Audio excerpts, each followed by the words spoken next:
প্ৰেমৰ ভয়ংকৰ সংঘাত ৫ বছৰীয়া প্ৰেমৰ শেষ পৰিণতি মৃত্যু সুইসাইড নোট লিখি যোৰহাট আইন মহাবিদ্যালয়ৰ ছাত্ৰীৰ আত্মহনন যোৰহাটত সংঘটিত হৈছে ৰাজ্য কঁপাই যোৱা এক ঘটনা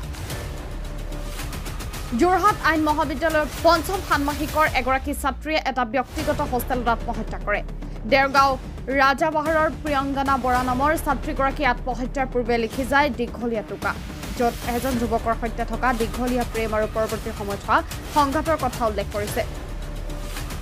ঘটনা সন্দৰ্ভত ছাত্ৰীগৰাকীৰ পৰিয়ালৰ লোকে যোৰহাট সদৰ থানাত যুৱকজনৰ বিৰুদ্ধে এজাহাৰ দাখিল কৰিছে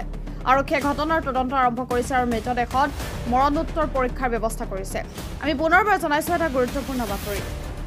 যোৰহাটত ৫ বছৰীয়া প্ৰেমৰ ভয়ংকৰ পৰিণতি যোৰহাট আইন মহাবিদ্যালয়ৰ পঞ্চম ষান্মাসিকৰ এগৰাকী ছাত্ৰীয়ে এটা ব্যক্তিগত হোষ্টেলত আত্মহত্যা কৰে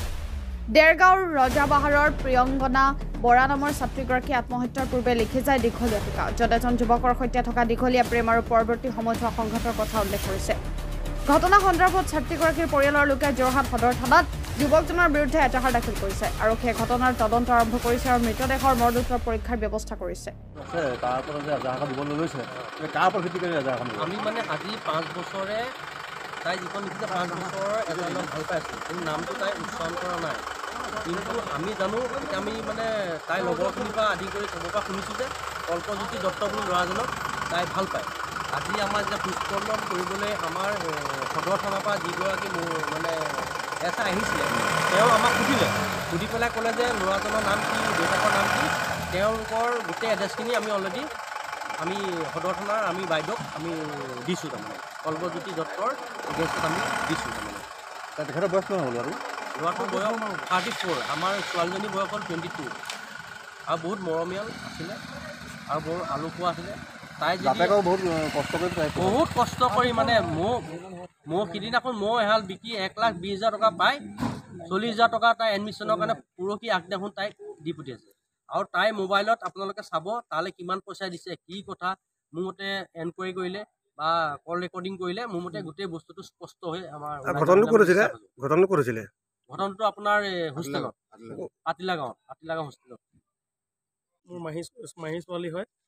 আমি যেতিয়া কালি ৰাতি তাত পাওঁ হোষ্টেলত পাওঁ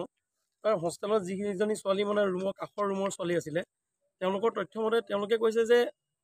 সন্ধিয়া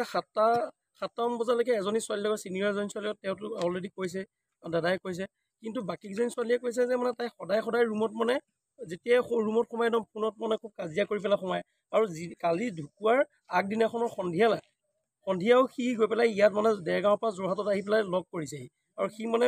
বহুত মানসিক হেৰেছমেণ্ট দিয়ে আৰু এজনী ছোৱালী পঢ়ি থকা ছোৱালীক ইমান হেৰেছমেণ্ট দিয়ে তাই ঘৰৰ মানুহকো শ্বেয়াৰ কৰিব নোৱাৰে আল্টিমেটলি মানে বহুত ব্লেকমেইল কৰা ধৰণৰ তাই সি কাম কৰে পইচা পাতিটোতো সহায় লয় এজনী ছোৱালী যিজনী বাপেকে খেতিয়ক কৰে সেই ছোৱালীজনীৰ পৰাই সি যদি পইচা পাতি সহায় লয় আৰু মই দেখা মতে মই ককায়েক হিচাপে তাইক মই আজি 10-12 দিনৰ আগতেও তাইক ৰাস্তাত মই দেখিছোঁ কিন্তু ভাবিছোঁ এজনী গাভৰু ছোৱালী হিচাপে তাই যেতিয়া এটা সম্পৰ্কত আছে আমি ঘপককৈ ইমান মেচিয়ৰ ছোৱালীজনীয়ে মাজত সম্পৰ্কৰ মাজত সোমাব নোৱাৰোঁ কিয়নো বাপেক মাক বা ওচৰ চুবুৰীয়াও মাজে মাজে দেখে আৰু তাহাঁতৰ বহুত ফটো অলৰেডি হোৱাটছআপতো ষ্টেটাছত লগায় কিমান বছৰ হ'ল আপুনি গ'ল পোৱা মতে 5 বছৰ হৈছে ছোৱালীজনীৰ বয়স 22 বছৰ থানাত এজাহাৰ দিলে নি থানাত এজাহাৰ দিয়া হৈছে মানে অলৰেডি আমাৰ পৰা নাম্বাৰ আমি থানাত এজাহাৰ দিব গৈছিলোঁ মানে কিন্তু আমাৰ সকলো তথ্য অলৰেডি কালি ৰাতিয়ে লোৱা হৈছে থানাৰ মানে সদৰ থানাত লৈছে আৰু আজি সদৰ থানাত যাওঁতে আমাক ক'লে যে আপোনালোকে আজি কৰ্ম যিখিনি আছে সেইখিনি কমপ্লিট কৰক তাৰপিছত আপোনালোকে এজাহাৰ দিয়ক আমিতো অলৰেডি এইখিনি যিটো কেছ লৈছোঁ সেইখিনি তথ্য অলৰেডি আমি চাৰ্চ কৰিব লাগি গৈছোঁ মানে কেছ তদন্ত কৰি আছে তেওঁলোকে আৰু তাই ছোৱালীজনীৰ মোবাইলত যিহেতু তাই সদায় কাজিয়া কৰিছে আৰু মাৰ ধৰ কৰে বা এইবিলাক মানে যিটো মানসিকভাৱে যিখিনি হেঁচা তাইক দিয়ে সেইখিনিতো মোবাইলত অলৰেডি ৰেকৰ্ডিং যদি চাৰ্চ কৰে অলৰেডি পাই যাব